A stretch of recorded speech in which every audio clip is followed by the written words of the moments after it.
Hey everybody, welcome to another edition of American Rambler. I'm your host, Colin Woodward. Thank you for listening to the podcast. On today's show, I have author David Hill. He is the author of The Vapers, A Southern Family, The New York Mob, and The Rise and Fall of Hot Springs, America's Forgotten Capital of Vice. David is originally from Arkansas, so we talk a bit about that. He's from Hot Springs.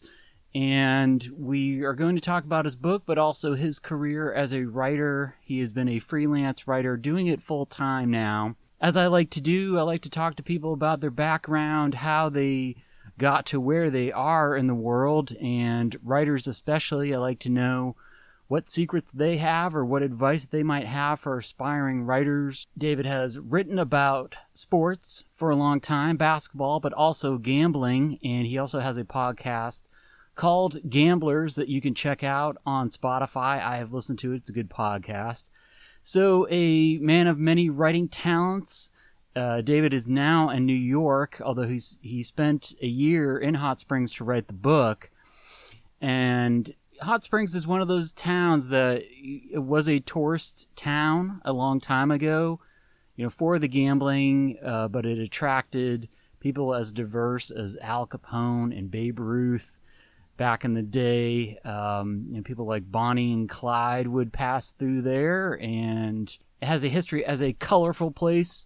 A lot of unsavory characters to come through there, but it is trying to get back to its former glory. Had a rough patch in the 80s when David was growing up there, but it's trying to come back now.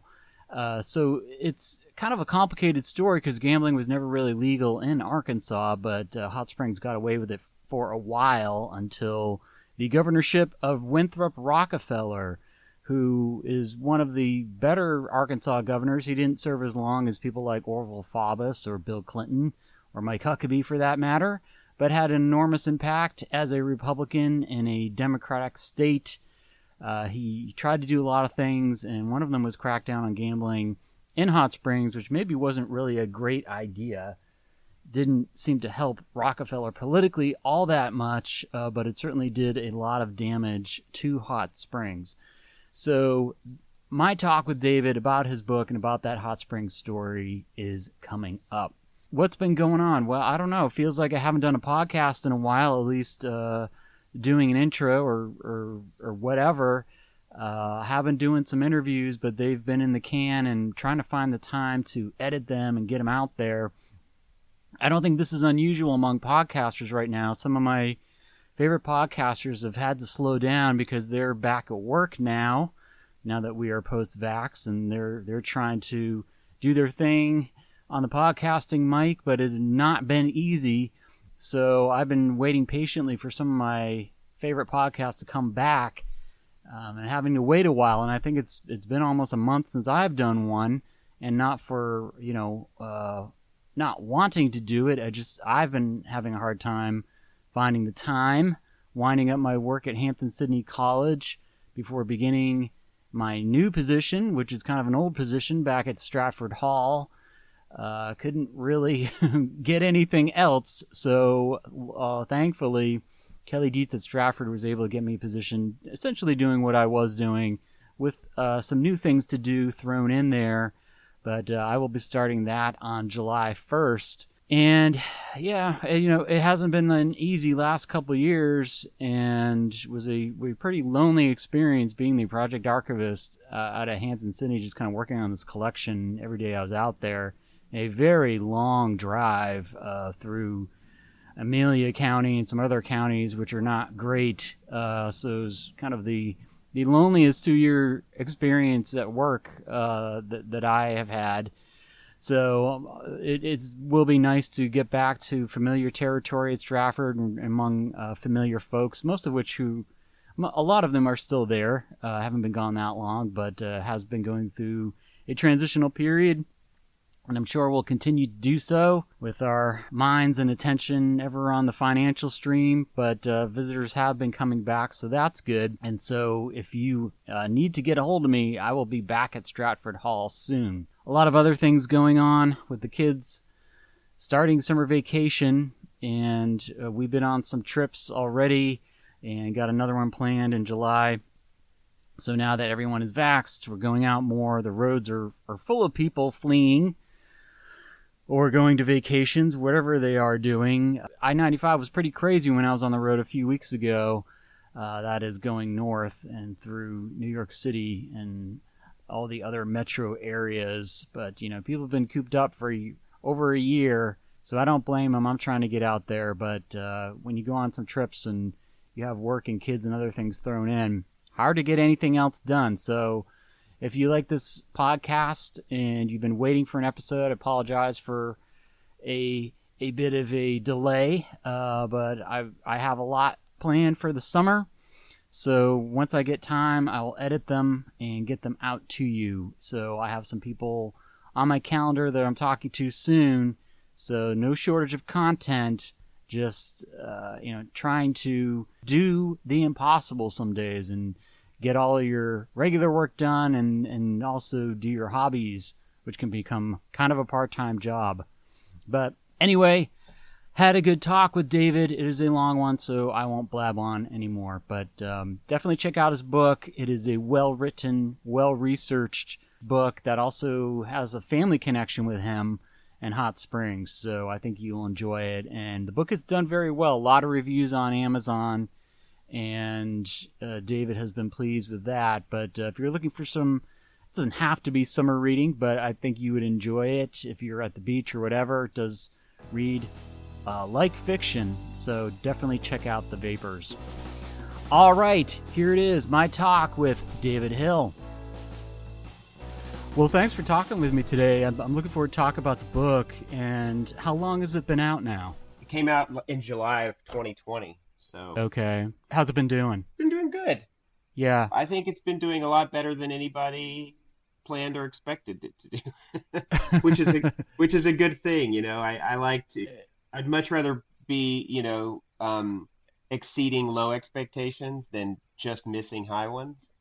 There you go. So. But it's good philosophy. It's doing good. Well, look, the book came out in July of 2020. And we were really every bookstore in America was closed, Right. it was. I don't think that I don't think that Macmillan or FSG had any clue at that point what to expect. I mean, essentially the pandemic happened before the book had even been printed, right? But there was a date for it to come out. So I think I was in that wave of books that were that were part of the publishing industry figuring out how to sell books during the pandemic. And right. They were really braced themselves for, a disaster, not just with my book, but with, across the industry. They thought that this is going to be terrible. We're not going to, all the bookstores are closed. How do we sell books? What's weird is that in the end, book sales were off the charts. I mean, people were buying books more than ever last summer. And, so, I think, they went back and printed more copies of my book. I mean, it was like selling, it sold out pretty fast. You couldn't get it anywhere, by the end of July. So they had to print a bunch more copies and get more out there. And it's been selling pretty steadily all year. The paperback comes out in July. So I'm very pleased. I'm excited that people are buying it and reading it. Yeah. Well, that's great. This is your first book, right? Yeah. Yeah, I guess, it's like anything. There's been pros and cons to it. I mean, if you wanted to do book tours and stuff like that, give talks, you're out of luck with COVID. But, yeah, I mean, people are home. They have more time. And obviously, Amazon's just been going crazy with deliveries and everything. And I don't know about you, but I've been, comfort buying books. Have you been doing that? Yeah, totally, yeah. I will get stuff like when I was a kid and I either lost it or whatever happened to it, and I'm stockpiling books from the 80s, and I had my last guest was a guy who wrote the Choose Your Own Adventure stories, and yeah, I heard that. I was just like, he wants to talk to me, cool. And been talking about baseball cards, like people are buying little baseball card sets and everything. So yeah, I mean, I've talked to some people that have COVID books where not much did happen, but yeah, whether you can blame that on COVID or not, who knows? I mean, I'm not. It's a bit double-edged because I do think that it's true that writers always spend, a lot of time daydreaming about when the book comes out and having that book tour and sitting in rooms full of people and having my voice, amplified and being able to speak to rooms of readers and sign books.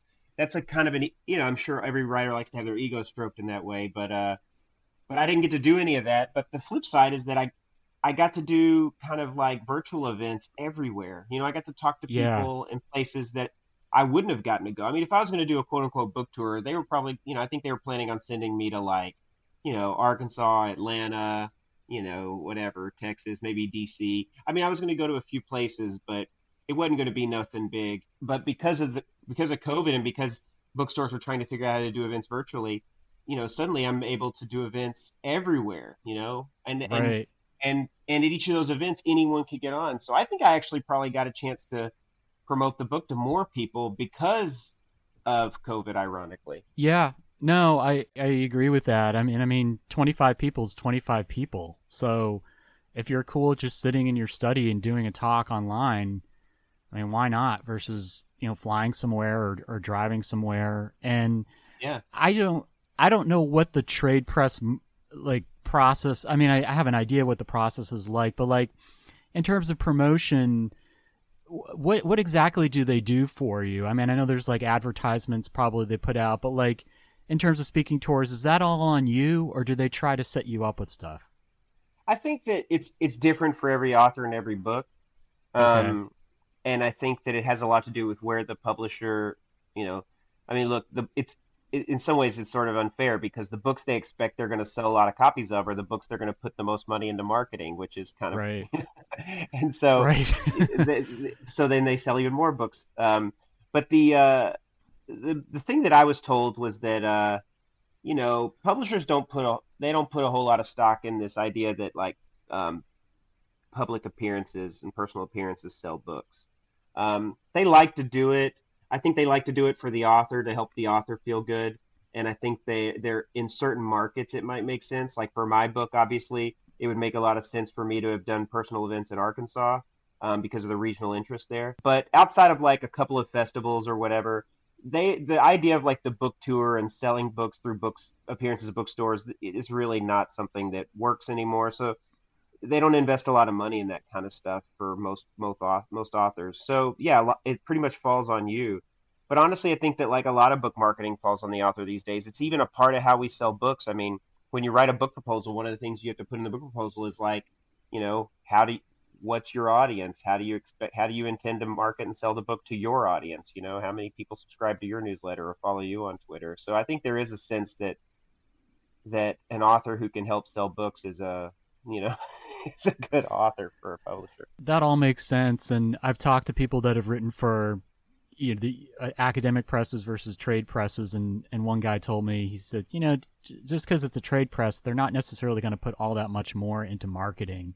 And I think with the internet being what it is now, I mean, yeah, there's so many ways you can do it yourself, but you do have to do it yourself. And I mean, I found out about your book through the Arkansas Times, and I have the Arkansas Times because during the pandemic, they were going through a transition. They used to be a free weekly, and then they transitioned into a monthly. And so Right. now I get the monthly delivered to me, but I had to do that on my own. And then I read your articles like, oh, this sounds cool. It sounds like, so do you write full time? Do you have a day I job, or do you just write? I just write. Okay. Well, that's my dream. Honestly. So, depending on how much time you have here, like I want to kind of figure out the key, David. You've discovered the path to full-time writing, and I don't know how lucrative it is for you, but whatever you've done, you can do it. So, that's very cool to me. Obviously this all starts in Arkansas, right? You grew up in Arkansas. You grew up in Hot Springs, correct? Right. Yeah. And talk a little bit about Hot Springs, like what it is, its history, and what it was like growing up there. Well, Hot Springs, and in case I don't know, you may say all this in the introduction to this episode, but the book is about Hot Springs' history and like the years from the early 30s to the late 60s, and during that period of time, Hot Springs was known around the world as a gambling town. It was basically Las Vegas in the United States before we had Las Vegas, or rather before Las Vegas was what we know it as today. And Hot Springs was it's a national park, but it was a kind of a gambling resort. The funny thing is that gambling was illegal in Arkansas while that was happening. So the book is kind of about that history and how that came to be and how it all ended. I grew up in Arkansas, however, in the 1980s, which was really a nadir for Hot Springs. It was, gambling gets shut down in Hot Springs around 1968 or 9. It's sort of a fluid. It was a little fluid because gambling on the sneak kept going on after the main kind of shutdown by Governor Rockefeller. It kind of kept poking its head out every couple of years, but it was definitely long gone by the 1980s. And Hot Springs was really trying to reinvent itself because this was a community that had built its bedrock was tourism, and its economy was completely built around tourists coming to town to gamble and on horse races and casinos, and without all of that, they had to figure out how they would bring in visitors, and I think they had a real hard time in the 80s figuring that out. And so there was a real, people were fleeing the city. It was kind of a rough stretch there. So I think I experienced Hot Springs at its nadir, and I left in 1995. That's when I graduated from high school. The interesting thing about that period of time was that Bill Clinton got elected president of the United States in 92, and Bill's from Hot Springs. And so there was a bit of a second wind being blown in behind, Hot Springs' sails after Bill Clinton got elected. I think it boosted people's spirits in a big way and led to, Hot Springs, I think, straightening their back up a little bit and holding their head a little higher for a few years there. So when I left Hot Springs, I felt like they were really starting to come back. And I moved to Hot Springs while I was writing this book. I moved my family down from Brooklyn to Hot Springs for a year while we were writing the book. And I'm telling you, man, today Hot Springs is nothing like the Hot Springs I grew up in. I mean, it's really come a long way. It feels like a completely different community now. It feels like it has kind of a whole new personality. It's eclectic and fun and artsy, and we had a great time. The year that we lived there was really great. Yeah, I went down there a couple times when I lived in Little Rock, and I think as you go in, one of the first things you see is a sign for a Bill Clinton house or something like that. It's the topography. It's kind of hilly around there, right? I that's how I remember it. So, in contrast to Vegas, which is obviously flat desert, for miles around, it's kind of like not the Ozarks, obviously, but it feels like you're just in kind of a normal run-of-the-mill town until you get to downtown. You kind of see the old hotels and stuff. When I was there, yeah, I guess it was probably 2013 or something around that time. You could tell that there was this old grandeur to it, and it was maybe coming back. There's definitely some tourism. There's a gangster museum. I went there, and so it certainly had some character and some color to it, but obviously the halcyon days of it had long been past. But you said the gambling kind of got shut down in the late 60s. I think when I was there, they still had the horse track.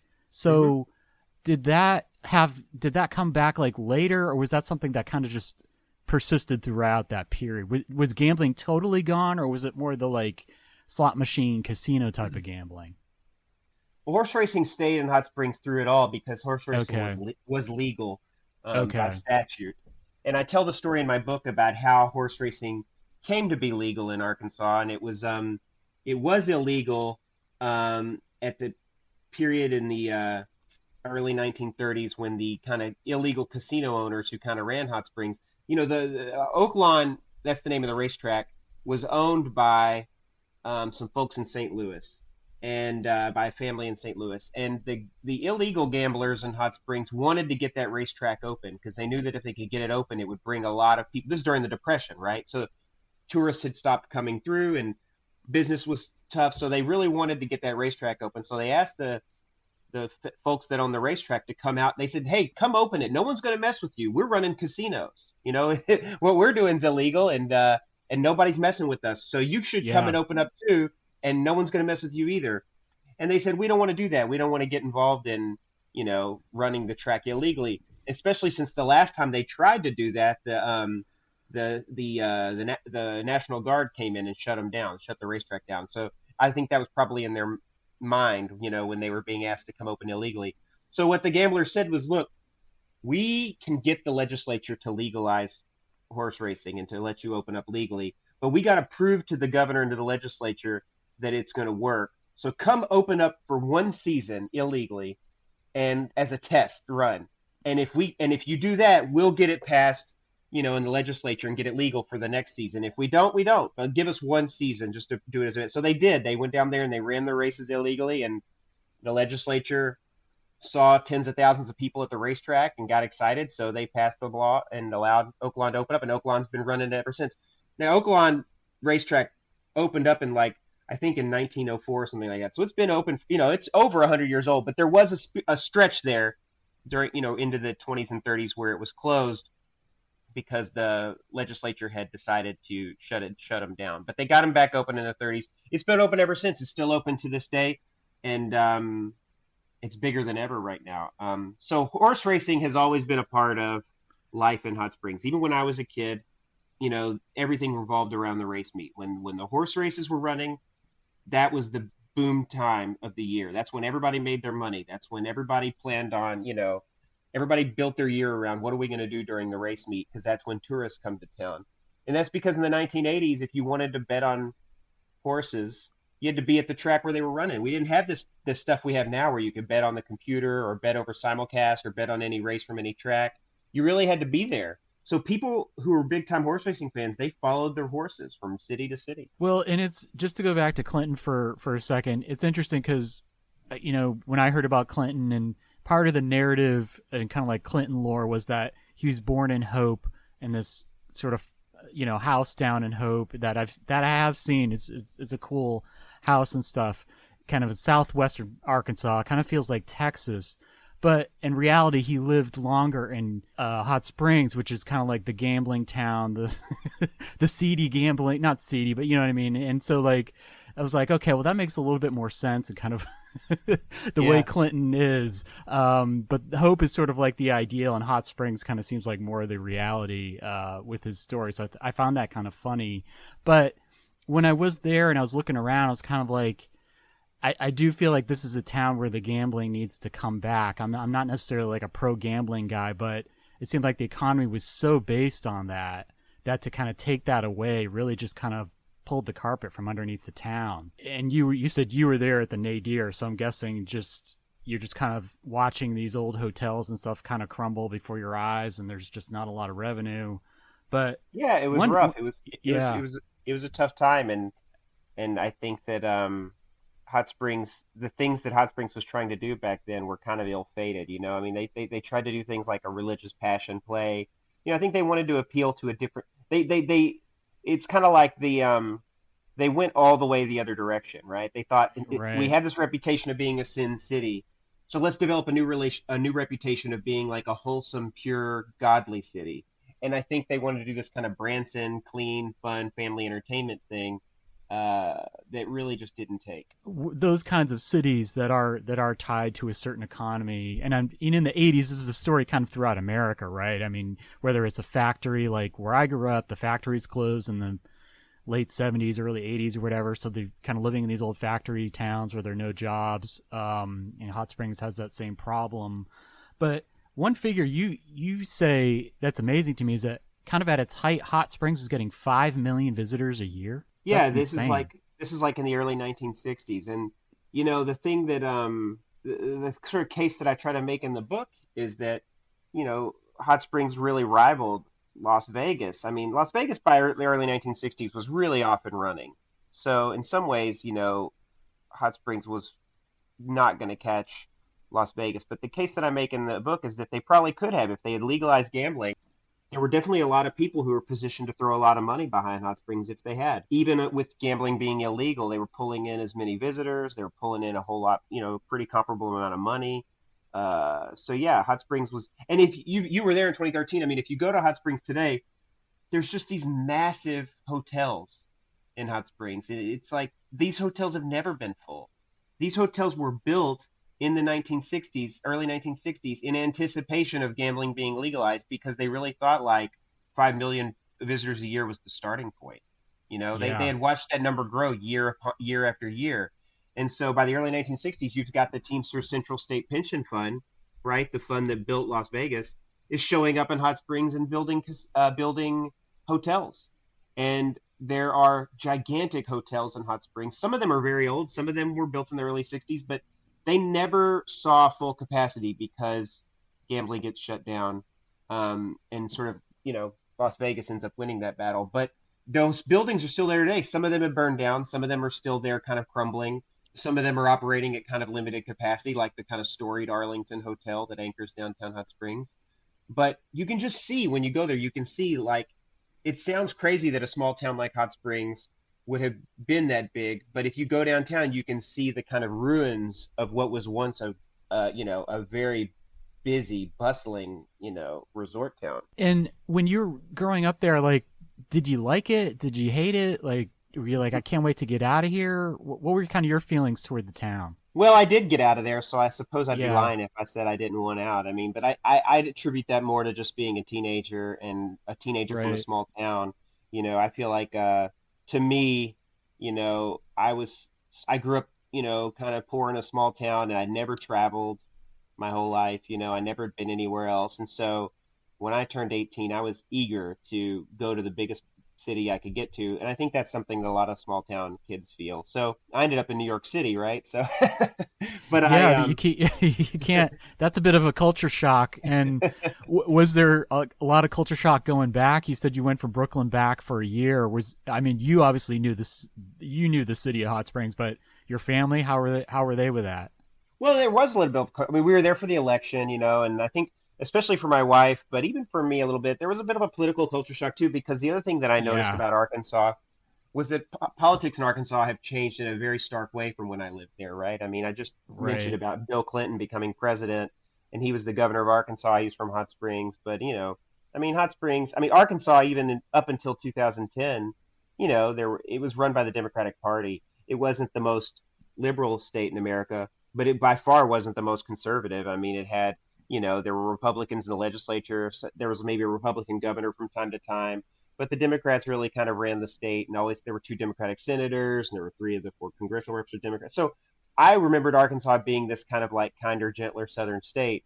But but after 2010, that all changed, and by the time we got down there in 2016, I mean, it was the reddest state of, it was the difference, the sort of cultural and political differences were pretty stark on that front statewide. Having said all that, Hot Springs itself didn't necessarily fit that mold. And like I said, the community we found ourselves in Hot Springs was very welcoming, and we felt very comfortable there. So, I would say that I was probably, as much as I was shocked by how much politics had changed in Arkansas, I was also shocked at how much the community and the kind of like life in Hot Springs had changed from when I lived there too. I mean, when I was a teenager, I used to lament the fact that like it felt like everybody that lived in Hot Springs was either incredibly old or like very, there weren't a lot of young people. Like it was considered kind of a retirement community when I was growing up. I felt Yeah, like most people were there retiring. It was like a lot of old people, and younger people and younger families had left Hot Springs. Now that's like totally the opposite. I mean, I felt like most of the people we met, my wife and I met while we were living in Hot Springs writing the book, we met a lot of people who did not grow up in Hot Springs. They moved there from other places. But when I was growing up there in the 80s, that never happened. Nobody moved to Hot Springs. Everybody was leaving Hot Springs. Now you'd meet a lot of people who came there from other places and fell in love with it, started businesses, started families. I mean, it's really a different place. And so I think I was just as shocked by that as I was by whatever the hell has happened to the rest of the state politically. yeah. It's pretty stark. And we left 2015, so it was, Trumpism was starting to come online as we were leaving, and it's pretty heavy in Virginia too. I mean, don't get me wrong, and obviously it's a national phenomenon, but yeah, Arkansas, you could see it was just getting really, really conservative. So I liked a lot of things about it, but politically, not so much. But obviously, the history of the state is a really interesting political history, and Hot Springs especially. So when you were there, on the ground, so to speak, in Hot Springs. Like, what were you doing there? Why did you need to actually go back? Well, at the time, I didn't know that I needed to. I actually thought that I could write this book by just hiring some research assistants, maybe flying down there every few months to spend some time there to, do research. Yeah. But it was, yeah, I realized after a while, like this was going to take till the 12th and never if I kept doing that. And the other thing that happened was that my wife, got pregnant with our third child, and so she was contemplating taking like a leave of absence from her job, like a longer maternity leave. And that's when it just sort of clicked with me because I was trying to get this book done, and I said, why don't we just decamp? Let's pack everything up and we'll go to Arkansas and finish this book down there. It'll probably be a lot easier for me. It'll be cheaper for us to live down there since you're going to take some time off from work anyway. And it all just seemed to make some sense.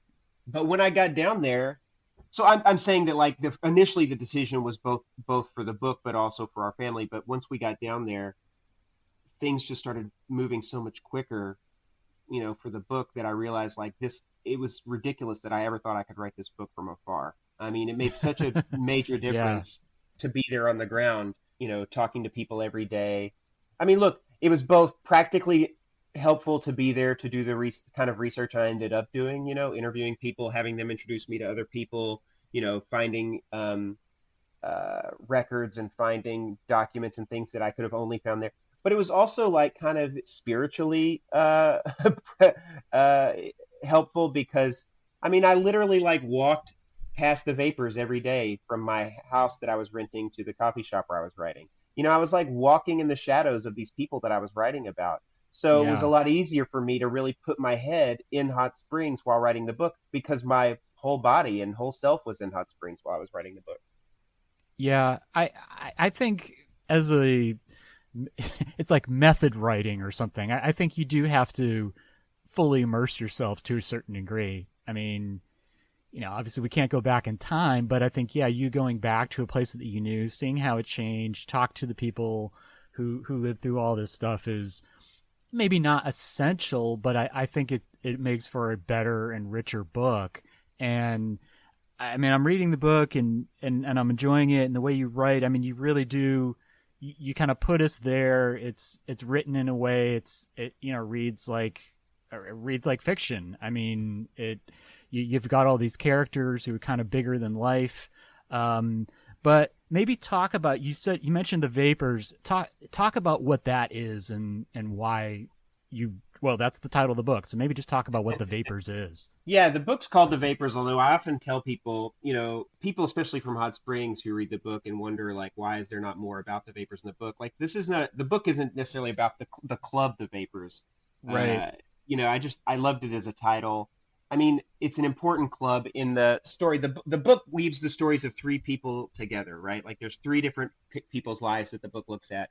A man named Oni Madden, who was a New York crime boss, one of the sort of top three prohibition gang leaders in New York, the kind of guy that started the famous Cotton Club. And he's just a very sort of storied and legendary New York City mob figure. He's a British guy who comes to Hot Springs in the early 30s and ends up kind of being the mob's man in Arkansas. Then Dane Harris, who was kind of a young local guy who is the son of a bootlegger who kind of becomes a bit of a protege for Oni Madden and ends up being the boss gambler of the town. And then Hazel Hill, who was my grandmother, who really made her living, carrying trays and dealing cards and pushing brooms at all these different gambling clubs throughout her life. And it tells these three stories kind of in parallel, but all these lives kind of meet up and intersect finally at this casino called the Vapers, this casino that Dane Harris built with this vision of, creating a new Hot Springs, a new kind of class, a new kind of like his vision for Hot Springs being kind of a high class destination for cultured and wealthy gamblers, and that's also the club where I think the entire battle around where the mob was going to put their gambling money and invest their gambling money after the revolution, it all kind of comes to a boiling point at the Vapers, and the Vapers ends up being the downfall in a lot of ways of gambling in Hot Springs. So that's why I titled the book that. I also think that the title has a good, it's evocative of both the hot water because Hot Springs is really built on this, on these literal hot springs, and the hot water was so important to the city's fortunes. But also, like, it's just kind of whatever. It's just like, Southern colloquialism about getting the vapors. Right. People outside the South tend to do kind of a bad Scarlett O'Hara, and they kind of fan themselves and they say, I got the vapors or whatever. Yeah, and they fall up on their couch. Right. Yes. Okay, good. I'm glad you brought that up. I'm sure. I don't know. Did you get any flack going to New York as a native Southerner, or are people up north hipper than that now? You mean, did people in New York give me flack for being a Southerner? Right. If you said you're from No, Arkansas. I found it actually worked really well for me, man. I think people found it quite charming, maybe where I didn't deserve it, like, if I had a slight accent, or if a lot of times I would drop like kind of like Southern idioms into my speech, and people in New York just thought that was darling. I think that it probably gave me a personality that I didn't deserve. Well, and I kind of feel like, I mean, if you're among the hipsters in Brooklyn, like that sort of Brooklyn hipster has been imported to so many different parts of the country that I think it's easier to kind of blend in now together if you're of a certain type. If you're like a guy who writes, is into culture, like there are people like that kind of everywhere, every city. So that makes sense. I mean, even when I was growing up. Yeah. I don't know that I really kept in those sort of circles. I mean, when I first moved to New York, I moved here because I took a job with a union, and I was a union organizer. And Okay. I showed up in New York. I originally got sent to New York to work on a union organizing drive a little bit upstate in the Hudson Valley. I do eventually end up getting an apartment in New York and living there. And but most of my life and most of the people I associated with were other kind of young union organizers, people that worked in the labor movement, and people who I was working to try to organize. So I think most of my 20s, I was just reading this article recently about Williamsburg, during that period of time in the early aughts, and I realized, like, wow, I missed all this. Yeah. I had a much different experience in my 20s than I think a lot of people dipping out of college did.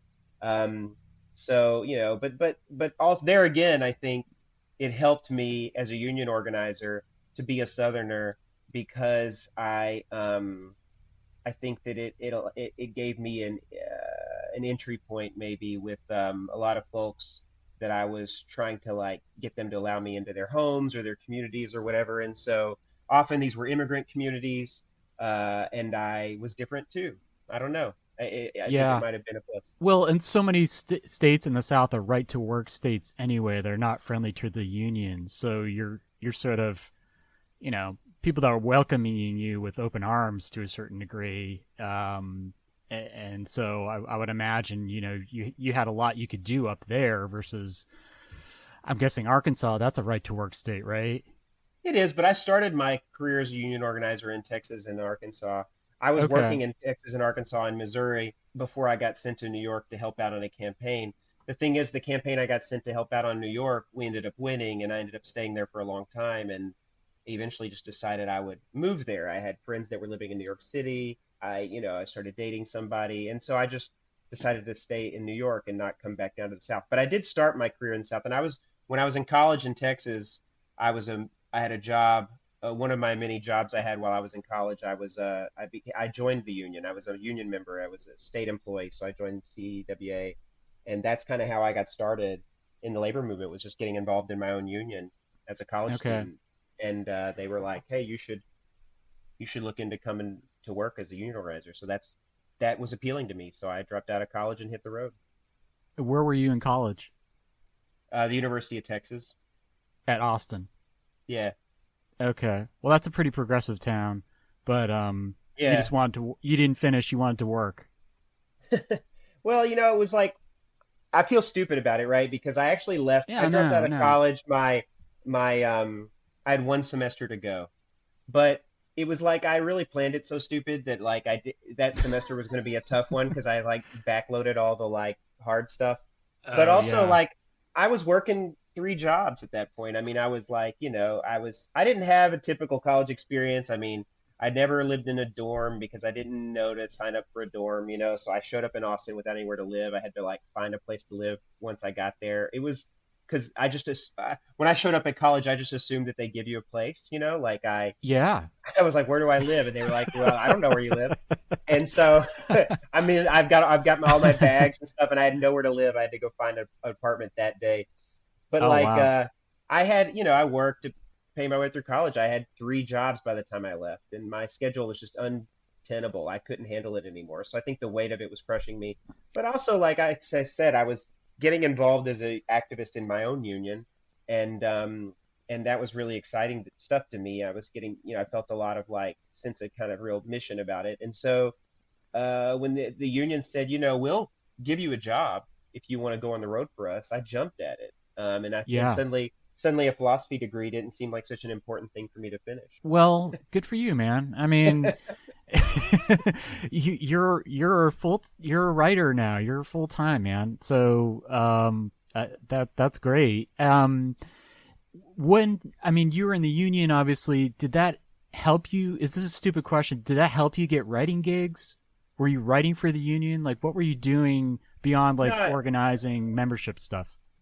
yeah, the two things really didn't have much to do with each other at all. Okay. I ended up becoming a writer, because my path just sort of like started to diverge from the one I had been on.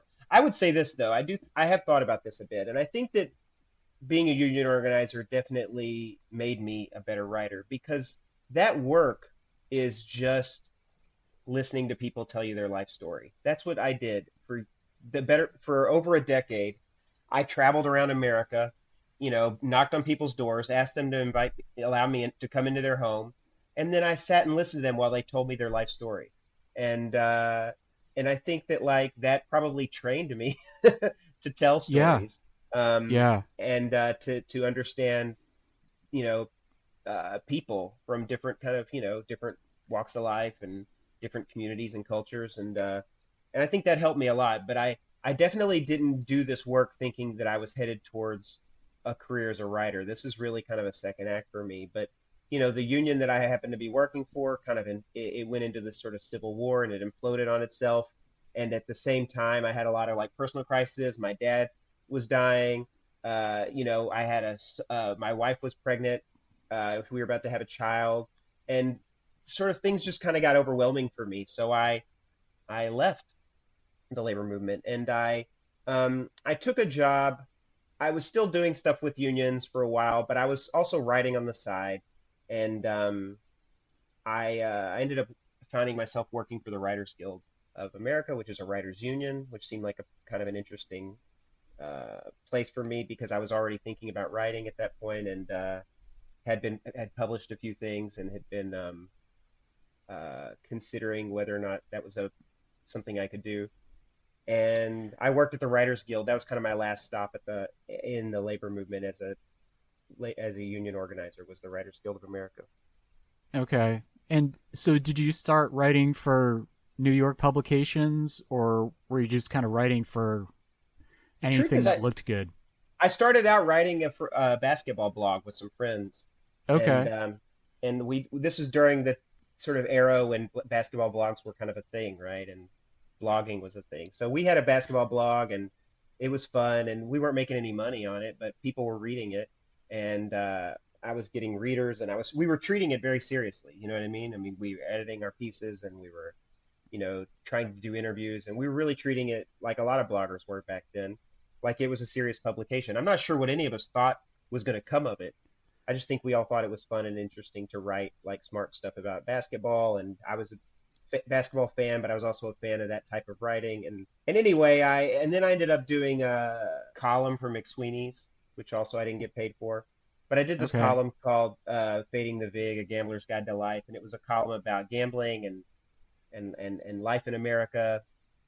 And that column, I got a lot of that column kind of got me an agent and an invitation to write for a place called Grantland, which was an ESPN kind of prestige property that they had put together with Bill Simmons to do like long form journalism.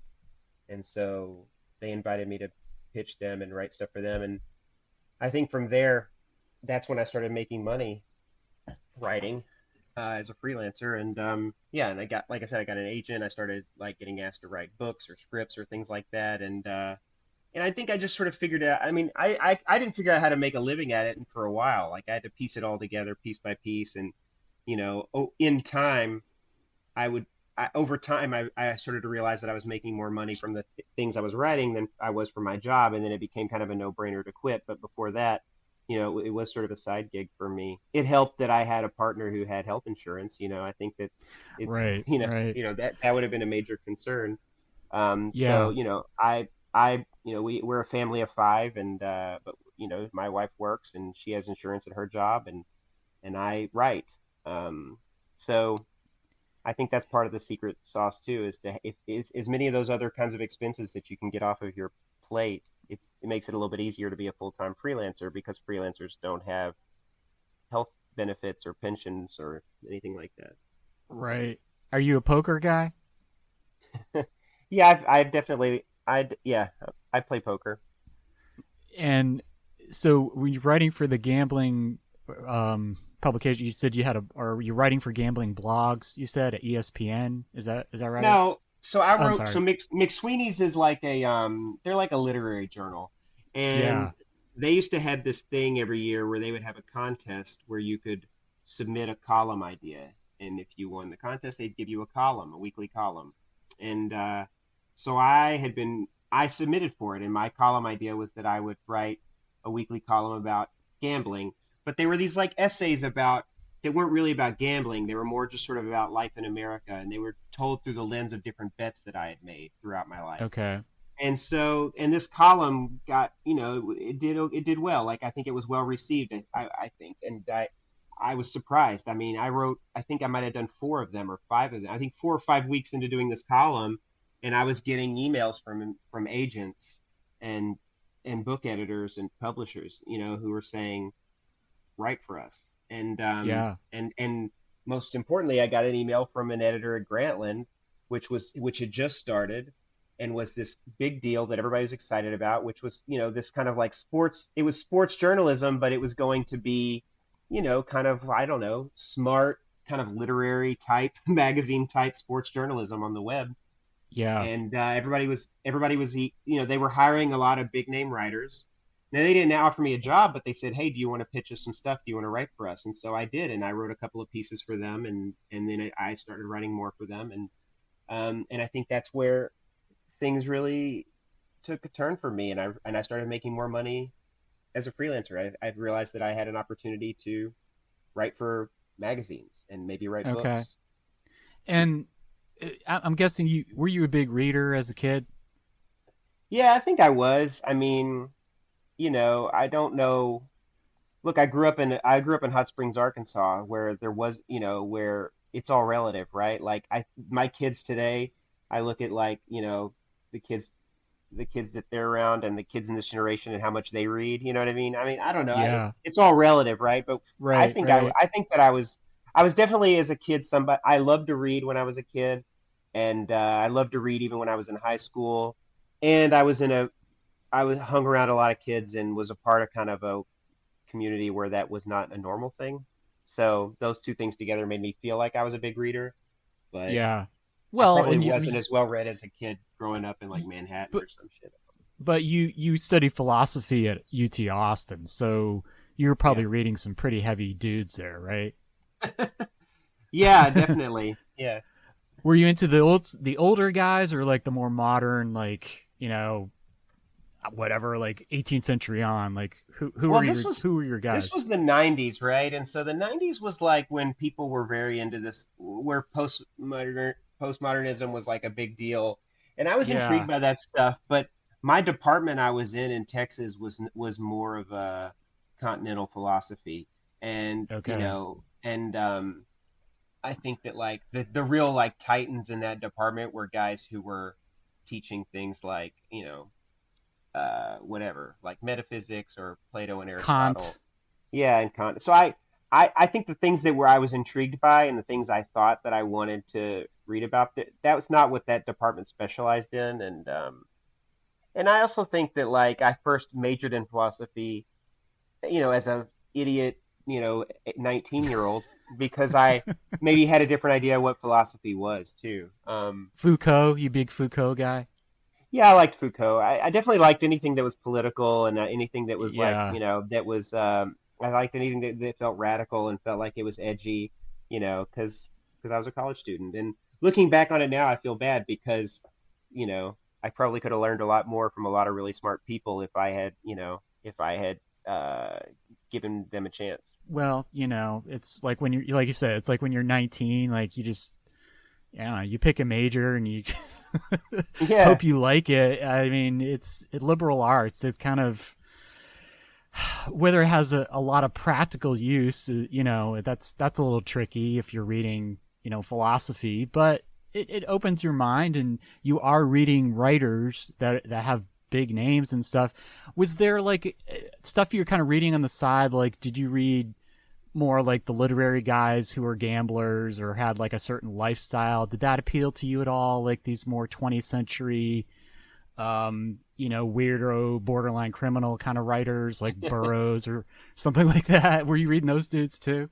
sure. Yeah, I mean, again, Yeah. like having graduated from high school in the '90s, like there was definitely a resurgence during that period of time of like the the like beat writers and everything, and like outlaw writers being in fashion, I guess. So maybe they still are. You know what I mean? I mean, maybe every Yeah. teenager goes through in every generation, like discovers these terrible writers and thinks they're wonderful because they're so outrageous. Um, Right. but I read all that stuff. When I was in college, a lot of the like books that I was reading were, I kind of read a lot of books that were political novels and maybe protest novels. I really got into things like Richard Wright and James Yeah. Baldwin, and I found that was kind of that was like my intake. You know what I mean? It wasn't until I got out of college that I started reading writers that I ended up liking a lot. I also think that I did not pay a lot of attention to nonfiction, like literary nonfiction, when I was a college student. I think I read a lot of academic books and I read novels, but I didn't pay attention much to literary nonfiction, and I definitely didn't read a lot of like magazine, like long form stuff during those years either. And Yeah. so I definitely did not come out of college imagining what kind of career I would have, in my 40s. This just was not, I wasn't paying any attention to this kind of world of letters, when I was a college student at all. Um, and very Yeah. little, even, later as a young adult traveling around the country, I don't think that this is something that I wasn't so focused on the world of media and the publishing world and, the world of journalism when I was traveling around the country organizing. I feel like I'm late. I'm still a bit of I'm a late bloomer with the stuff, and I still feel like an outsider in the sort of world of media, even though this is where I make my living now. So much of it does still feel kind of like foreign and alien to me, and I don't always feel, you know, like it's. I don't always feel like I belong because I feel like I'm often surrounded by other writers who spent their whole lives to get to this place. You know what I mean? And they know it very well. They speak a language that I don't speak.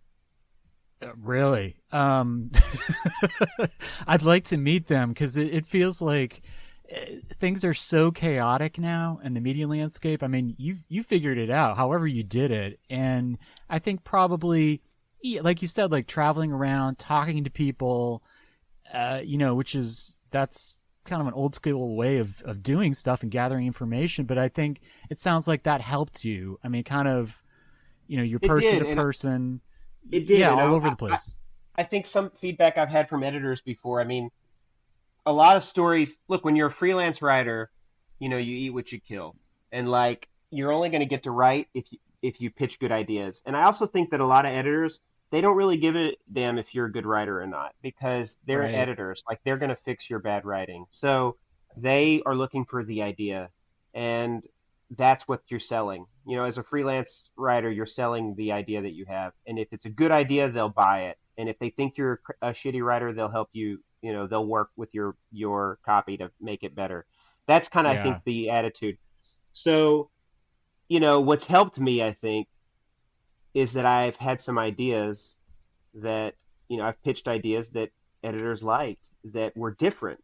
And I think that a lot of stuff that gets, and look, if people who are like in their 20s or whatever, who live in New York City, they pitch ideas about stories that are relevant to them as 20 somethings that live in New York City. It's like Yeah. it's such a small kind of window to the world when you live in that when all the people that work in media kind of have that same experience. And look, I mean, not for nothing, but like, the story that I wrote that really I think broke things open for me and got me the book deal and all that kind of stuff was, it was a story about bass fishing and people cheating at bass fishing tournaments. And this was a story that I was only familiar with because I was Yeah. from Arkansas and I went to high school with a bunch of guys that were still doing bass fishing tournaments, and I heard of these Yeah. stories and I thought, this is an interesting story. I'm going to pitch it to my editor, and I ended up writing this story that blew up and people really responded to it. And I think it's because I was writing about a corner of the world that's largely ignored by media, by sports media. Nobody's writing about bass fishing, So Yeah, I right. found, Yeah. and I think you know, that's been where I found the most success, is when I went looking for the story no one else is looking for. When I first wanted to write, I was thinking about basketball, and I thought, I'd love to one day write about basketball. Well, I found out pretty quick there's a long line of people that want to write about the NBA. There's a long line of people that are Right. really good at writing, a lot better than me, who have a lot more access than me, who are going to write about the NBA. And I think I figured out real early on, like, if I want to be a writer and have a career as a writer, get paid to write, I'm going to need to figure out where's the shortest line. What's the lane that nobody else is in, and Yeah.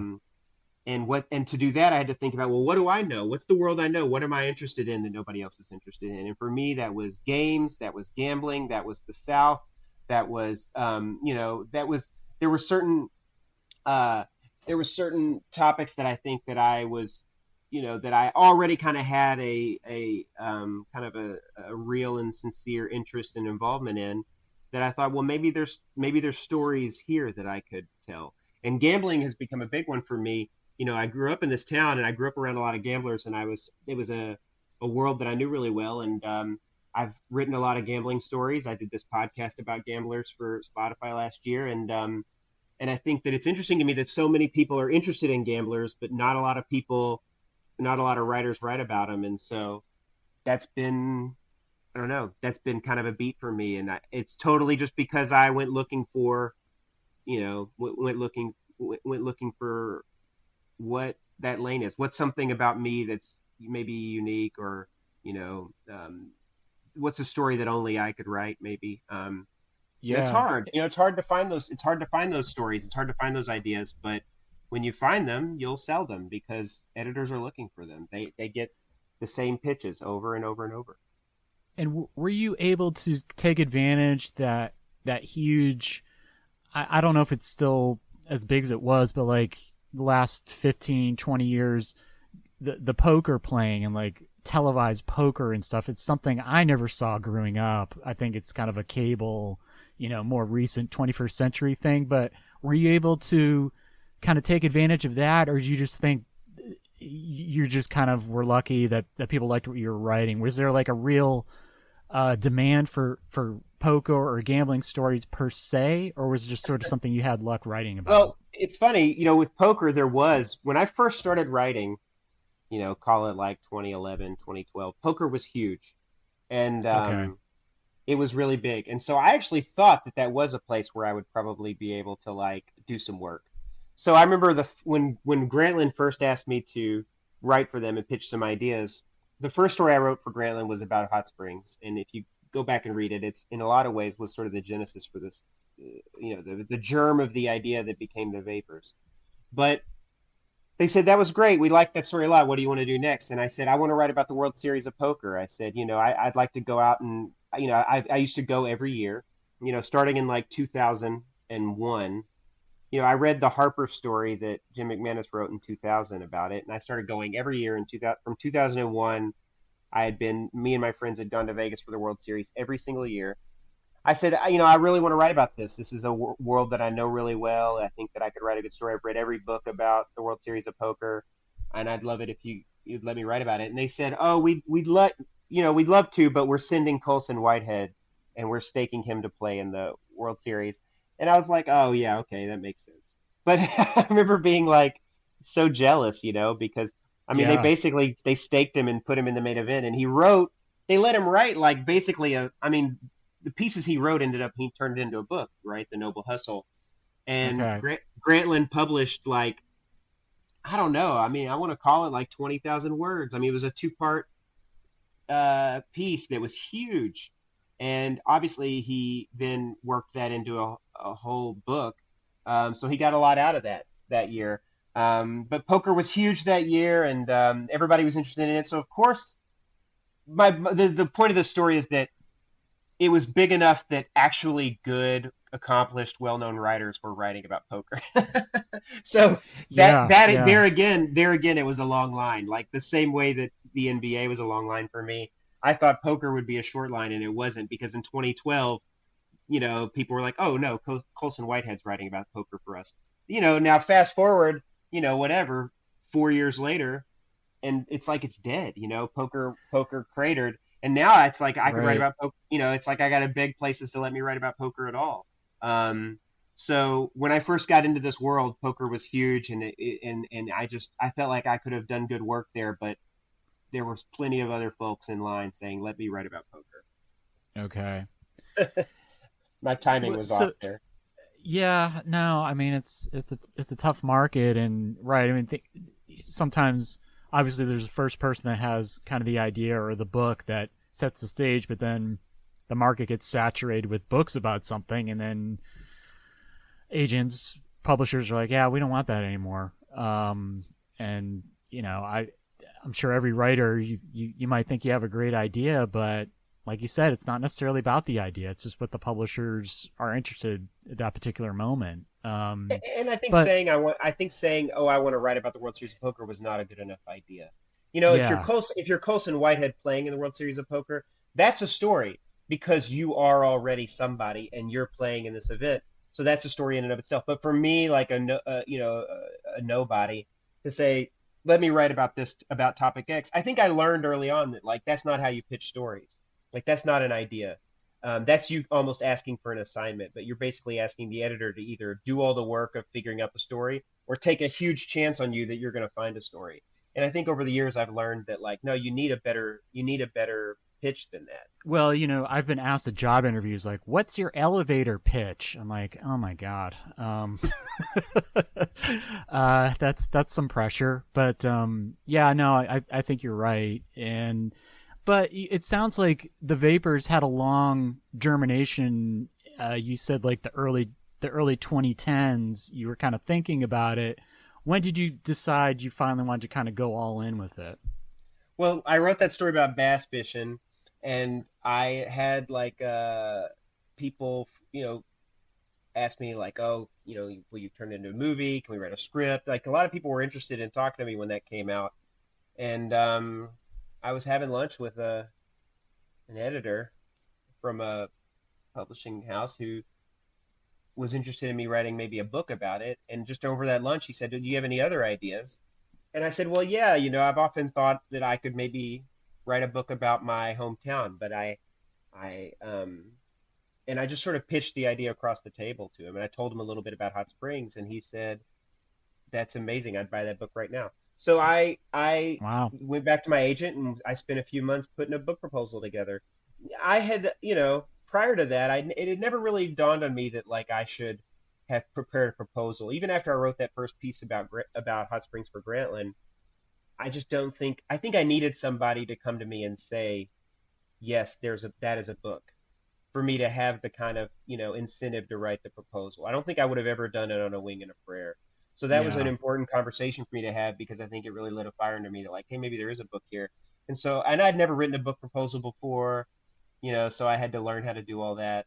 And my agent worked with me on it, but I put the proposal together and we sold it. And then from that point, it took me 5 years. From the day I sold the proposal till the book coming out was 5 years. Okay. And do you think it's a better idea to just try to sell the idea first and then write the book, or just write the book that you want and then try to sell it? Well, I don't think you have an option. I think if you're writing a novel, you have to write the book and sell the book. But Okay. if you're writing nonfiction, you have to write a proposal and sell the proposal. Okay. I don't think anybody's going to buy. I don't think publishers buy a finished like work of nonfiction. I But like I it to guess just in understand. terms of you like meeting your deadlines and stuff, like, do you think it's better to kind of retroactively write the proposal, or is that taking too big a risk?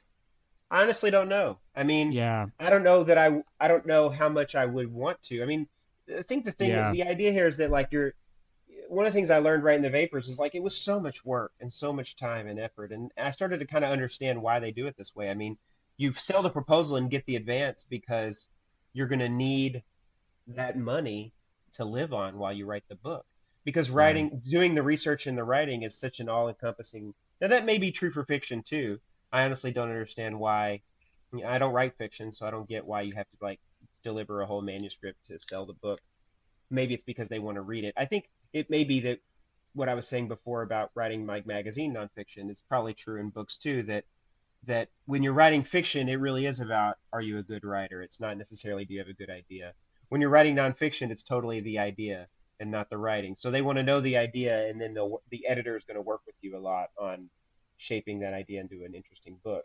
And that may be the case. I don't know, but it definitely feels like it. So I would say if you want to write something that's sort of non-scholarly, nonfiction, you should do your research. I mean, my book proposal was like 40 pages. You know what I mean? I mean, I did a lot Oh of wow. research, and it took me months and months to write it. So it's not like writing a proposal is like a elevator pitch. It's a fairly involved document, but Okay. you should still do your research and know what your story is. But yeah, Okay. you got to sell the proposal, and then when they buy the proposal, and then you go from there. Now, if you've done a lot of work in advance, and you've sort of outlined all your chapters, and you've outlined your story, and you've done a fair amount of research already, then the process of writing is going to go much quicker than it did for me. For me, I feel like I had not even scratched the surface on the research that I needed to do when I wrote that proposal. There's so much that I Yeah. thought I knew that I didn't know, and I also didn't know just how long I'd have to wait to get a lot of documents that I needed. I mean, that process really surprised me. It took me 3 years just to get FBI files. Oh wow. Did you have to do like a FOIA request? Yeah, I did lots of FOIA requests Yeah. at various courts and state governments and federal agencies. I did a lot of FOIA requests, and I waited years to get documents. I'm still getting documents from FOIAs that I made years ago. And you said your grandmother is Hazel Hill, so obviously there's that family connection there. Were there documents that she had kept or the family that kept that you got to read, or not so much? Yeah, I had some documents for Hazel's story that I was able to get from court records from any of her run-ins with the law. But Yeah. I also I was fortunate to be able to interview um, Ressie, who was Hazel's sister-in-law. She was still alive. She was in her 90s, but she was really you know she had a great memory, and I recorded hours of interviews with her. She passed away before the book came out, but I was fortunate that I got to spend that time with her because she really told me gave me a lot of great stuff on Hazel. A lot of Hazel's contemporaries had passed away. I also spent a lot of time with Larry, who was her middle son, her last surviving son, and I got a lot from him as well. I did a number of interviews with family members, but those two people I think really helped shape most of Hazel's story. Okay. And were you hitting archives in Arkansas too? Yeah, I mean, I definitely got a lot in Arkansas. I also got stuff from like the FBI and also the National Archives in College Park, Maryland. I made a trip out there at one point. Um, I also had to dig up a lot of files on Oni Madden, which was interesting. One of the things that I found when I was doing the research was that people who had looked at this topic before me, people who had looked into the sort of criminal history of hot springs before I did, they had even seen some of these FBI files. They had requested the files from the Arkansas FBI offices. But I think what I figured out that maybe those researchers hadn't figured out before was that people were talking about hot springs in FBI field offices all over America, not just in the Arkansas field office. And in fact, the Arkansas field office was often well behind. They didn't know nearly as much about what was going on in Hot Springs as say New York or Philadelphia or Las Vegas field offices knew about what was going on in Hot Springs. And so I think Yeah. me expanding my search and looking into records on other gangsters, I was finding out a lot about Hot Springs that people had never realized before because they just never even thought to look in those. They never thought to turn those rocks over. Yeah. Um, and I also Well, I found that a lot of these documents were available because people had done a lot of research on organized crime, on the Kennedy assassination. I mean, it's just a period in American history where other researchers researching other topics had already FOIA'd so much and had uncovered so much that I was able to piece some Hot Springs stories together in the kind of like margins of these other big stories about Jimmy Hoffa, about JFK, about the mob. So that was helpful. well, and it seemed, I mean, from my time there, it seems like Arkansas is a really understudied state.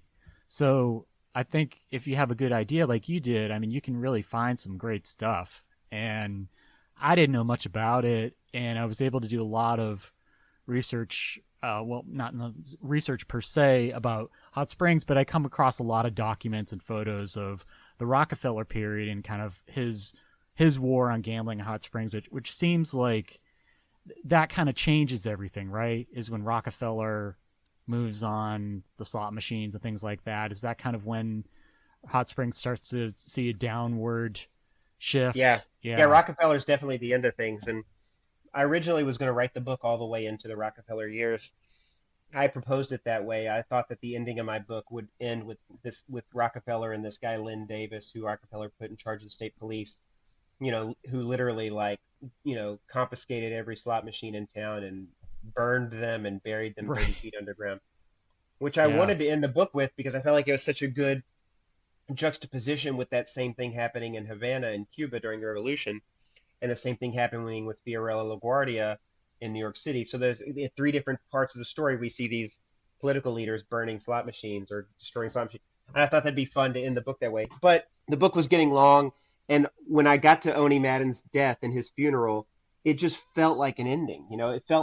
I couldn't deny how much this felt like the end of the book. Even though it's not the end of the story per se, it's not the end of the history.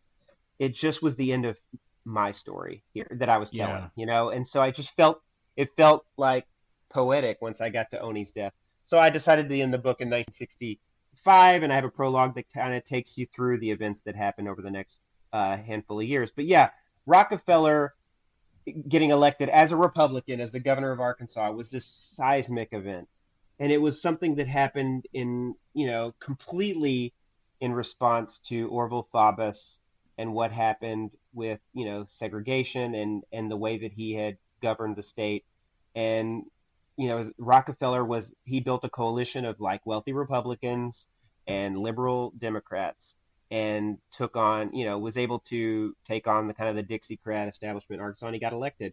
And Rockefeller, originally, there was some thought that he might play ball the way other governors before him did and allow gambling to continue. In Arkansas, he wasn't interested in that. So the gamblers decided they'd try to legalize gambling. They were able to pass a bill through the Arkansas legislature to legalize gambling.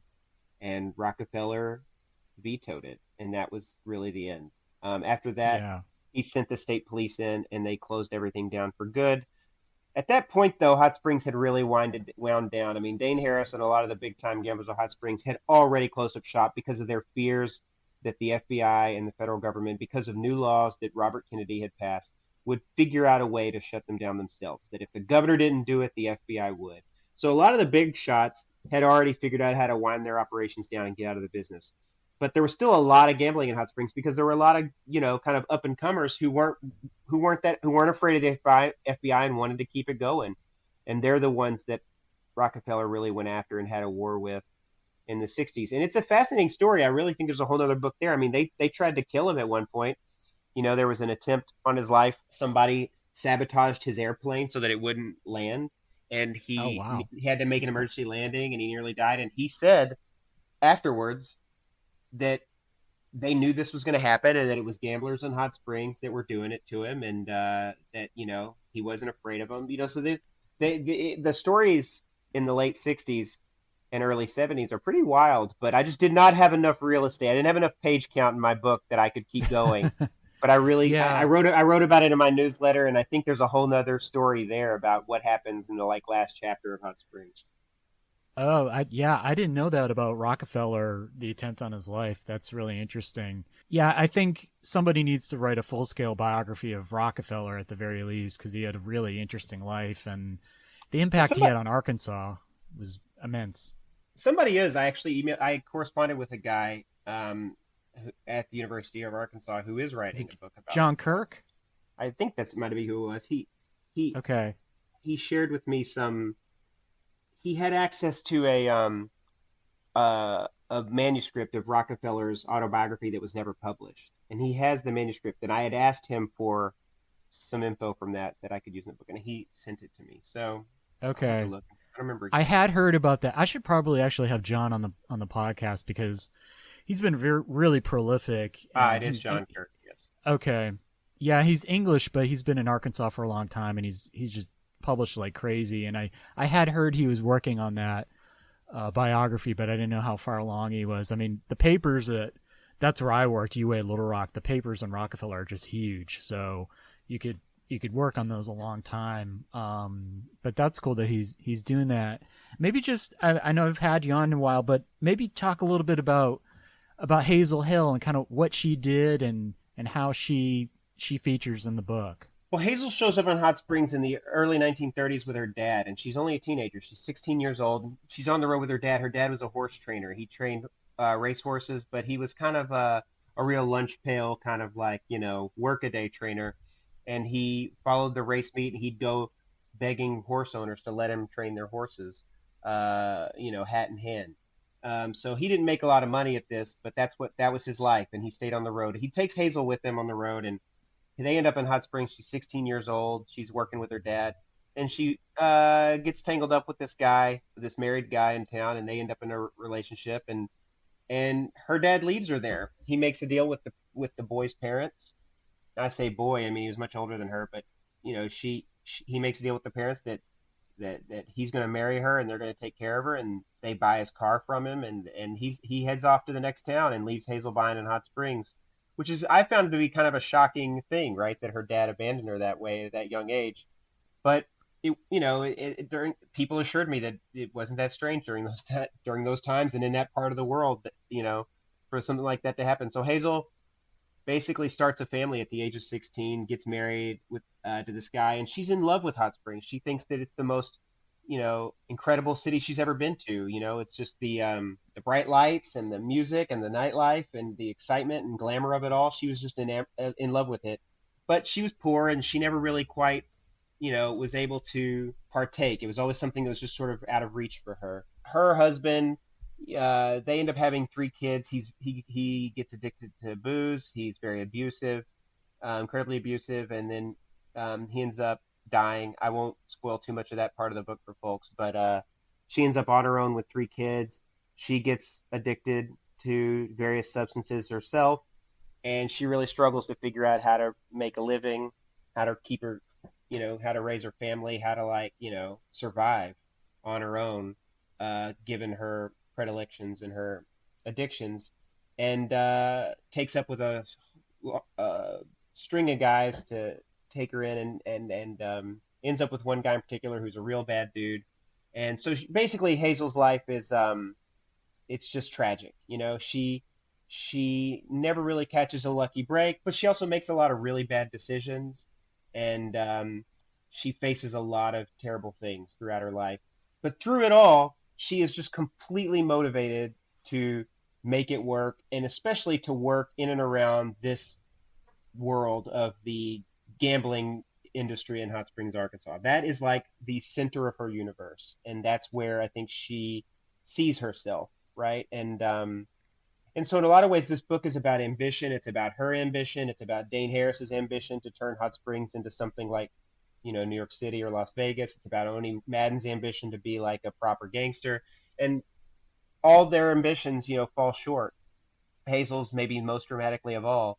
But I think that it's about like all the sacrifices that these characters in this book made in service of these ambitions that in retrospect seem foolish, and Yeah. perhaps foolhardy.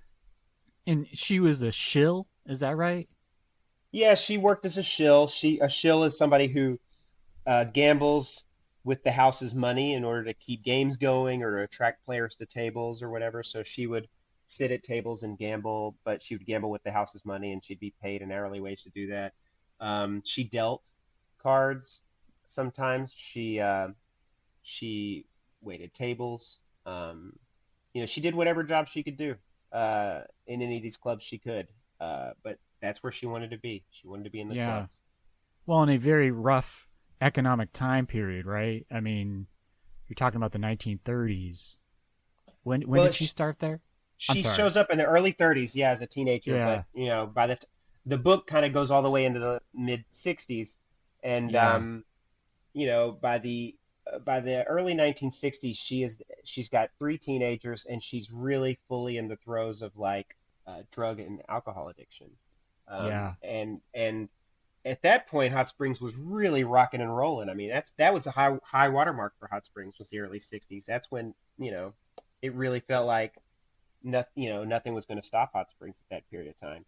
And that was Yeah. also the period of time where unfortunately, it seems like Hazel could have maybe rode that wave as well. Those could have been boom times for her too, but she was at that point too far gone. You know what I mean? She was Yeah. really she was caught up in some bad shit at that point, and I think that she missed that moment.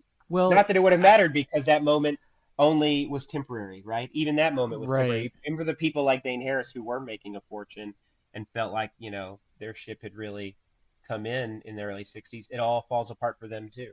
I don't. This is a big kind of topic comparatively speaking, but from your Arkansas Times article, you compare sort of the development of Hot Springs as along the lines of Vegas, and Vegas makes certain decisions about what they want to do. I mean, they both have gambling, but I mean, if I read it right, like you pretty much say that it's not inevitable that Vegas became this gambling capital of America and Hot Springs did not. It was kind Right. of Hot Springs just made certain decisions. Maybe can you just talk about that a little bit?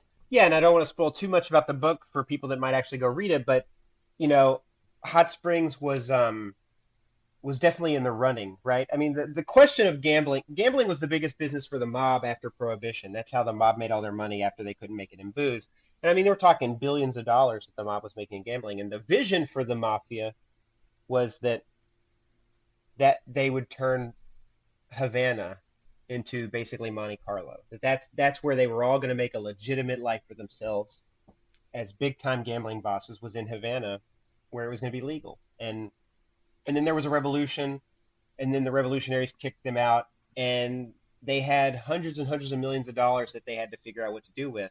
Well, Hot Springs was definitely in the running as a place that could receive some of that money. At that point in time in 1960, Hot Springs was the largest illegal gambling operation in America, and that's because Bobby Kennedy had shut down every other town in the country, but Hot Springs had evaded all this. And as each other city closed up shop, Hot Springs grew.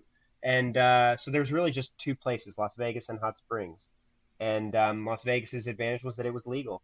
Hot Springs didn't know whether the leaders of Hot Springs didn't know whether they wanted to legalize it because keeping gambling illegal in Hot Springs meant that everybody got a piece of the action, right? The town clerk, the Yeah. dog catcher, the mayor, everybody got Right. a piece. Right. So if it was legal, those guys were all going to get cut out. So there were a lot of people who didn't want it to be legalized, but there was there were also gamblers in Hot Springs who really didn't like the idea that they would get pushed out in favor of bigger operators, and were already being pushed out. And then there were mobsters around the country who didn't want to see Hot Springs legalize gambling because they hadn't made their bets, and their bets were on Vegas. So this all created this drama, this interscene kind of war that goes on behind the scenes between all these different factions. And that war takes, it's a proxy fight that plays out in some of the political elections in Hot Springs. It plays out in violence that's happening in other cities between various gambling leaders. And it takes place in Hot Springs through very real violence that happens in Hot Springs during that period of time. And all this kind of conspires to lead Orval Faubus to decide that this is too hot. He's running for re-election. He's got, segregationists biting at his heels, saying that he's not racist enough. He's already got enough problems. So he said, you know what, we're shutting this thing down. It's causing me too much heat. And at that point, that was the first of that was the big death knell for gambling in Hot Springs. So yeah, if not for that, if they had figured out how to legalize it, I think that Hot Springs definitely would have surpassed Las Vegas. And I think the proof is pretty obvious. I mean, at the time, in the late 50s, people were writing a lot of stories about how Las Vegas was a bust. I mean, Las Vegas couldn't figure out how to create a working sewer system. They didn't have any paved roads. They were having a hard time getting up streetlights. I mean, they built a town where there was nothing. This is the middle of the desert. Right. There's no water. It just didn't make any sense. Like, how are you going to build a city out here? Hot Springs, meanwhile, had been receiving millions of visitors, and they had been a resort town since the 1800s, since the birth of the state. So Hot Springs, it made a lot more sense. You could see how somebody standing in the late 50s, early 60s would have thought Hot Springs was a safer bet than Las Vegas for what could one day become a Monte Carlo in America. I don't think anybody in Las Vegas, even Las Vegas's biggest boosters in 1959, could have even dreamed of what Las Vegas became. Yeah. Yeah, well, in reading your article, it was interesting to see a lot of what we think about Vegas is a relatively recent development. I mean, yeah, if you go back to whatever, the 30s, there's hardly anybody there. And the early casinos are not these grand palaces of, Tom Jones and Elvis playing there. I mean, it's like pretty, it's almost like just a small town with some slot machines or whatever. They were roadhouses. Right. They were sawdust joints for sure. And remains even the first big properties in Vegas were still just glorified motels. You know what I mean? Like the big feature was that they had like a pool. It wasn't anything like what we have come to know about Las Vegas, and for good reason. I mean, it was a kind of a speck. You know what I mean? It was like a roadside town. It was a place people passed through. Yeah. Well, and I mean, logistically, yeah. I mean, building everything in the desert, bringing in the water, like all that stuff. I mean, and before air conditioning, who the hell would want to be there? Right. I mean, it's all just chance that it ends up being Las Vegas. I mean, it's only Las Vegas because there is a dam project, right? And if not for the project to build what's now the Hoover Dam, there's no people there. The dam creates people, and the gamblers came to Vegas to create casinos for those workers on the dam. The same with them opening a machine gunnery school in Las Vegas for the war. Again, there's soldiers there, and so the casinos serve those soldiers. Those small little casinos, that kind of ramshackle places that got built up to service a very temporary workforce. Now, I say very temporary. It took years to build it, but yeah, that's why there's a city there now. That's why there's anything there, is because that if not for that dam, there would be no Las Vegas. And you contrast that with Hot Springs, where this had just sort of a long history, and it was a national park. You know what I mean? It was just such a part of it. Was something people visited independent of gambling, and that's why gambling showed up there. I just feel like it makes a lot of sense when you go back in time to think like that Hot Springs would be the future and that Las Vegas would be an anomaly. Yeah. Yeah, it's kind of a too bad for Arkansas story because, I mean, everything was there, and, people had been coming from across the country to go to Hot Springs for years and years, and just didn't pan out. And as you say, because of choices that they made. So kind of one of the last thing I want to ask you about, we're having and probably a lot of states are having this debate. I'm not sure about like up in New York, what's going on, but we're having a big debate now in Richmond about building of casinos. It's at least one, maybe two that they want to build in real prime real estate in the city. Kind of what's your take on this now? I mean, I know every place kind of has gambling in one form or another, but given your experience studying Hot Springs and living there and everything, like, what's your take on this, building new casinos in places or expanding gambling? Do you think it's a good thing for a city or not? Or what are your thoughts on that? Well, I think it's neither good nor bad, right? I think that I'm not, my attitude is obviously that gambling is, I'm clearly not somebody who thinks that gambling is a social ill. So I don't think that that's a compelling argument to me that gambling is a social ill, because insofar as it is, then there's a lot of things that also are, that also should qualify Right. as social, like alcohol, right? So if we're going to Right. be prohibitionist about gambling, we should definitely be prohibitionist about alcohol, which brings way more negative to our society than positive by far. But I don't feel that way. I think that gambling is something that is, that people can do recreationally for leisure, that's fun for people, um, and that they should have the right to do it. Whether or not having a casino is going to bail out a state that's looking for revenue, I don't think it will. I think that they missed their opportunity to be Las Vegas, right? And that now Yeah. there's casino gambling in so many states that it's just not the kind of draw that a place, no one's going to be Las Vegas other than Las Vegas. They're the only ones that get to be that in the United States. So all Right. anybody else is doing is just offering gambling, and I think that states are turning to it because they don't want to raise taxes, and Yeah. they look to every other thing they can do to not raise taxes. And so this is where all the things in the past that we prohibited on sort of moral grounds, whether it's marijuana, whether it's gambling, now suddenly states are taking a second look at these things. Sports betting, they're saying maybe we can legalize these things and it'll be some extra revenue from the state. And that's true, it will be, but I don't think it'll be nearly what they hope it will be. And I guess from a question of social policy or public policy, rather, I think that if your idea is that you're going to fund programs because you're going to expand gambling, you're probably going to be disappointed. You probably should just figure out how to raise taxes. But I don't know that adding a casino to your community is going to hurt your community in the way that some people may panic and think that it will.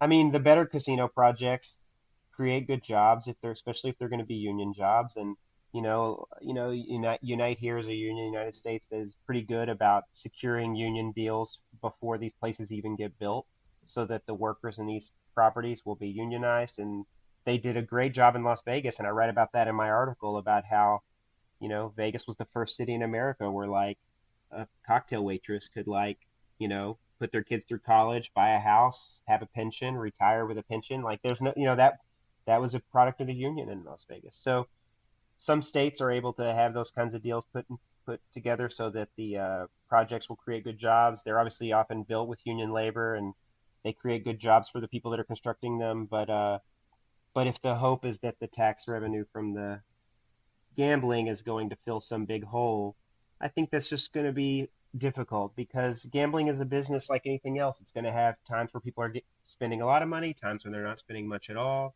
I mean, that's another thing Yeah. we can look at. We can look at Las Vegas and see that. I mean, right now, because Vegas is there's only one business in town, and that business has been shut down for the last year. So they're actually in a huge, crisis. Yeah. So, it Yeah, there fluctuates. seems to be kind of a more of a boom and bust cycle with gambling towns. I mean, Right. obviously, like yeah, like Las Vegas and stuff. Um, in Richmond, it's a tricky issue because we're not a gambling town. We are kind of a tourist town, but I think there's just a fear that this casino being where it is, it would not be on the outskirts of town. It's kind of right by I-95 and stuff. So there's no avoiding it. Like if you're going to be going into the city, you're going to see this huge casino, and it's kind of sort of take over an area. Um, but yeah, I mean, I don't know. I don't know what's going to happen. I'm not sure where it's at. Yeah, like you say, I mean, as a social ills kind of argument. I mean, this is in a part of town where there's a brewery every 5 feet, so you can't you can't blame the Yeah. gamblers for bringing vice in or something. I just kind of wonder if it just not a good fit for the city. I guess it would create jobs, but so would any huge project Yeah, being put maybe. up.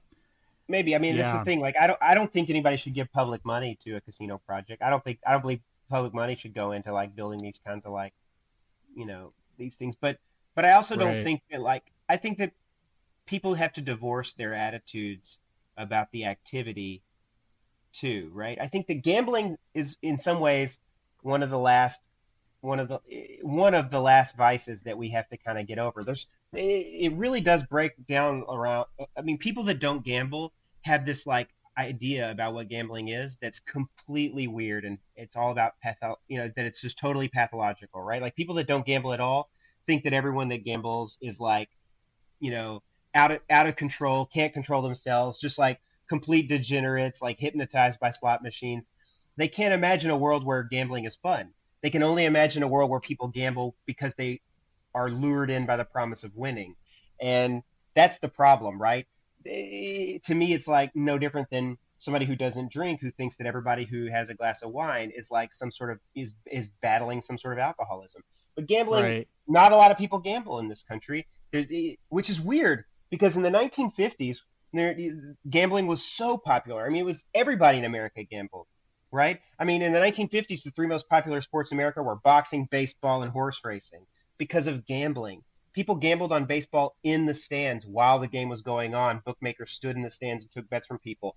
Boxing really only existed as a sport so that people could bet on it. Same with horse racing. So and these were the front page news, most popular sports in America. Gambling was everywhere in America in the 50s. We made a whole Broadway musical and blockbuster Hollywood film with Marlon Brando and Frank Sinatra, that the only point of the musical was to celebrate gambling. The whole point of Guys and Dolls is where are we going to have the craps game tonight. This is what American life was like in the 1950s, was that everybody gambled. But we went through such a kind of moral, crusade against gambling in the 1960s and into the 70s and 80s that like today, very few people have direct experience with gambling, and they have this kind of like weird, they have this kind of weird puritanical idea about what gambling is and what it does to people, and that it's all just addicts. And I think that's a weird development that's happened in American culture, that gambling went from being something so central to American life to being something so kind of misunderstood and denigrated. And I think that's too bad. Interesting. Well, there's a few episodes of The Sopranos where there's this gambling addict and Tony totally takes advantage of him, and I like they always throw in degenerate before gambler, like he's a degenerate gambler, and like right. This has come from a mafia boss, who's not exactly a pillar of morality. And no, I mean, you're right, there's certainly a stigma with that, and it's like every movie you ever see, if there's a gambling scene, it's someone that loses everything, like in that Brooks movie, Lost in America or whatever it is, like Julie Haggerty loses everything that they have, and other movies about gambling addicts and how much trouble they get into. So no, you're right. And I mean, if you ask a lot of people, well, do you gamble? They'd say no. And it's like, well, when's the last time you bought a lottery ticket, a scratch ticket? And we have two guys who should be in the Baseball Hall of Fame that aren't because of gambling. Right. And likewise, yeah. If you ask anybody who does gamble, have you ever lost everything? Right. Have you ever lost everything you owned at gambling? Or have you ever gambled to the point that it was like that it created some sort of crisis in your life? Almost everybody's going to say no. But that's sort of the impression that we are given, is that gambling is doing that to people. I interviewed a woman for my podcast who's a horse player, and she said something that I've said to people, I've repeated many times, where she was like, people, when I tell them I'm a professional gambler or whatever, that I bet on horses, they think that there's something wrong with me, or that I'm sick, or that I'm addicted to it or something. And she's like, gambling, my hobby is going to the racetrack and betting on horses.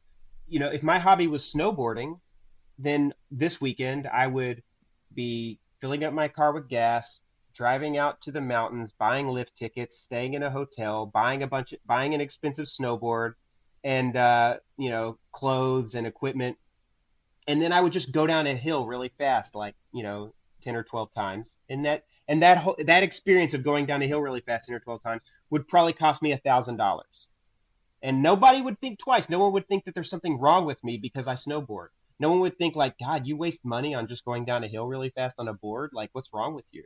But if I blow through $1,000 at the racetrack, people think I'm sick. They think that there's like that I'm a degenerate, that I'm a pathological, that I'm a sick person. And that's the difference, is that we can't think of we question people's ability to spend money on what makes them happy, and that someone can spend money on something because it's fun, and that's okay. Like that's the problem, is gambling doesn't occupy that space in our culture. It only occupies this space where we think of it as something that ruins people rather than something that brings people joy. Yeah, there's definitely an either or with Hollywood. It's either they lose everything and they get killed at the end, or they hit the jackpot and they don't, they walk away from the table with $10 million or whatever. It's like Right. It's all extremes. It's all extremes. I mean, very dramatic. Gambling addicts exist. I don't want to, Sure. people to hear this podcast and make it people think. I don't want to hear people saying like, "Oh, he doesn't believe in." I know I've had gambling addicts in my family. I've definitely been around them before. They exist. I have a lot more alcoholics in my family too. That doesn't mean that I think that we should like. It doesn't mean that I'm gonna like judge people for having a glass of wine, or that I think we should shut down bars, because I have had uncles and aunts and cousins who alcohol ruined their lives. I think that's just the way that that's the sort of one libertarian kind of streak I have in me, is it's like, I just give people, I believe that people have the agency to figure out what to do with money that makes them happy, and that's their choice. And I do think that people get addicted to gambling. We should treat addicted gamblers, we should treat those addictions the way we would treat any addiction. But I don't know that the rest of us have to pay the price. Well, and I think certain cities like New Orleans, there's a casino downtown Harrah's, and it's like, I mean, it's a sin city anyway. So you've got people wandering around with drinks in hand. I mean, the casino just sort of blends into that kind of landscape. Other cities, I don't know. We'll see what happens. It's going to be an interesting debate. But there are certain states like Louisiana, they've just, pardon the pun, but they've just bet on gambling so much to kind of like pay for teachers, pay for schools with the lottery or whatever, and it's never really worked out. But we're probably not talking about that here. It's just sort of one other business that might move in.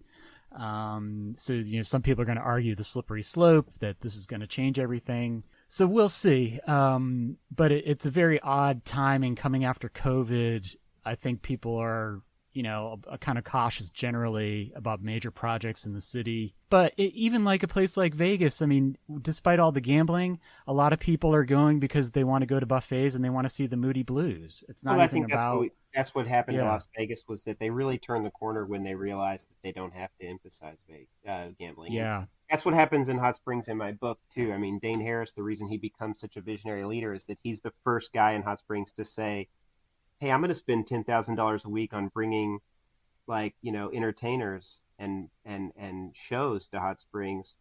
And people thought he was nuts, because they said, no, you just got to get them in here to gamble. You don't want them in here sitting here watching a play or watching someone sing songs. Right. But he realized that there's more than one reason people will come to town.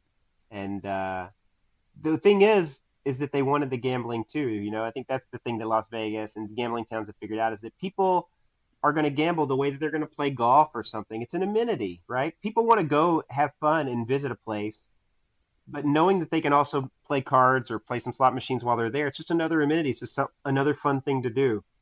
It's not the only reason people go anywhere anymore. And that's the problem with a place like Atlantic City or Tunica, Mississippi, is that if that's the only reason they're going there, it's not going to work.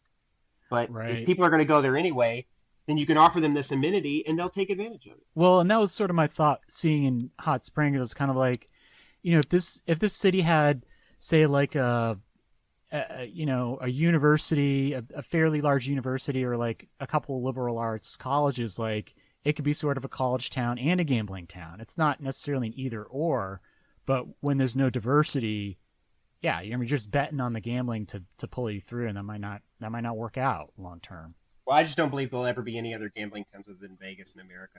I think that other towns will have gambling, but there's never going to be another gambling town. Yeah, I agree. And so what's your podcast? You said you have a podcast. What's that? It's called Gamblers. It's on the Ringer Podcast Network. And it's a podcast where I interview, I tell the story of different professional gamblers and their lives. Okay. And you can catch it on anywhere anywhere your listeners listen to your podcast, they can find Gamblers. Okay. All right. Well, Dave, I think I've almost had you 2 hours here. So, thanks for doing this, and I'm enjoying the book. So I will tell people about the book, obviously in the introduction, but also about the podcast, and I look forward to listening to that. Have you ever had any celebrities on there that we might know?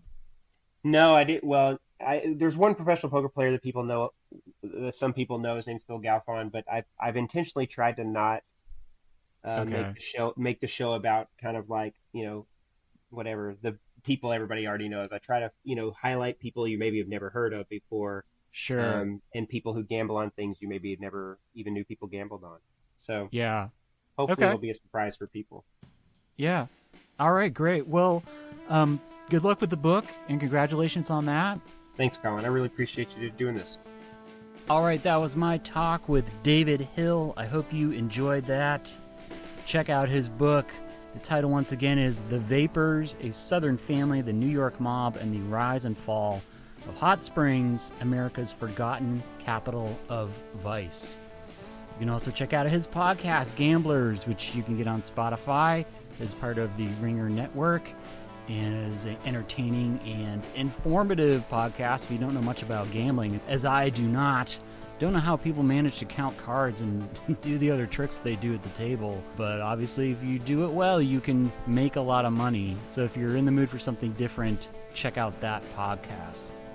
You can check out my book, Marching Masters, Slavery, Race, and the Confederate Army During the Civil War, available through University of Virginia Press. Haven't sold a book in a while, so it would be great if you could go on over to Amazon or Barnes & Noble or wherever and order a copy. I've been making some progress on the Johnny Cash book, sent off the revised manuscript to my editor, and so it is now kind of going into production, but it probably will not be out until summer of 2022, kind of in honor of Cash's 90th birthday, I guess.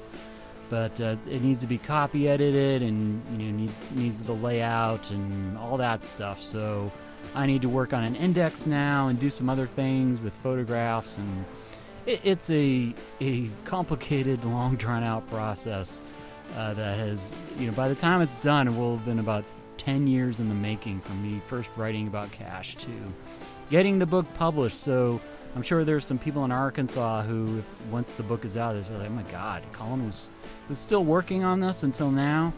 But, it's tough, and I've been through various jobs and recessions and a pandemic and an insurrection, and, you've all been through it too. It's been apocalyptic. I'm just glad it's moving forward. My editor seems pleased, and I hope you all will be too once it is finally out, and eager to move on to the next thing. And who knows, where I will be next year. Maybe at Stratford, maybe not. I don't know. But the book, fingers crossed, will be out next summer. All right. Well, I hope you're doing okay and enjoying your post-vax life. And I will be talking with you soon with a new guest. Take care. Bye.